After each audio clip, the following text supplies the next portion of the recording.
going. Hi, this is Theresa. I promised a number of my friends and a number of people who have emailed me on my site how to fold large pieces of fabric. This happens to be silk. This caught a lot of people's attention. Let me drop it open here. And this was done with simply a folding technique.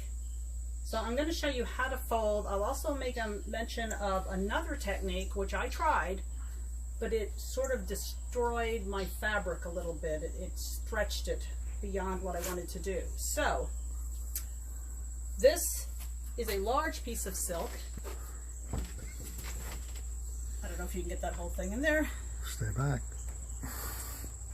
And so what I've done is put a dye blanket on it.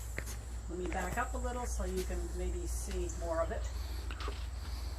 I do have a photo of it hanging in the line. This has been washed and dried, and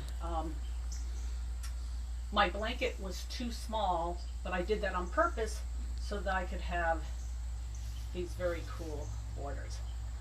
So what I'm going to use next, let me put this aside. This will be made into a garment.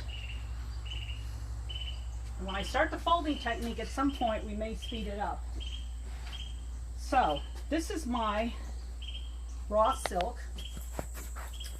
It's already been mordanted, and I'm going to lay this down. It's 45 inches wide and 3 feet long, 72 inches. So my table is 6 feet, but it could be 4 feet. It really doesn't matter as long as this could fit on here. And I hang it over the edge.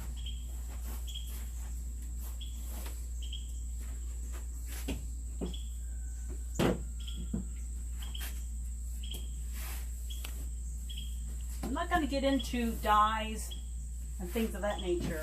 This works with any dye blanket, whether you use a natural dye or a synthetic dye. First, let me show you, but I won't roll the whole thing. One of the methods I learned, and I thought, oh, this is very cool. I'll be able to do all sorts of exciting things. I can go out 15 feet. It's wonderful. Didn't work for me. So this is my bottom piece of fabric. What's going to go on this?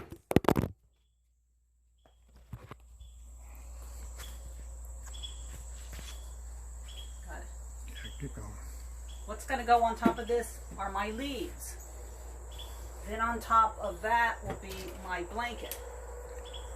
Now I don't want to put my blanket on here and that until I do the leaves, but this technique involved a wooden dowel and a hose that you would use for your hot water hose. Pick it up from any of your Home Depot type stores. You would shove your dowel down this.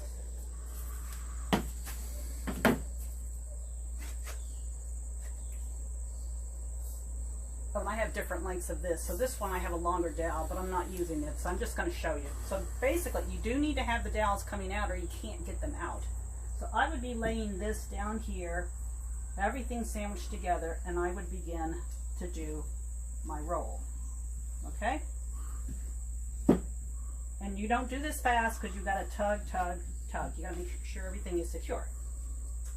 What I found, and this is what happened, you have this nice long piece. After you roll it up, you take the dowel out. And obviously that's not going to fit in something like my poor rooster here. So you have to pull it around, tie it together, and put it in your steamer or your vat. What I found was when I began taking them out, is this area here that bent so strongly, left little ripples and bubbles in there. And it wasn't obvious till I went to iron my pieces.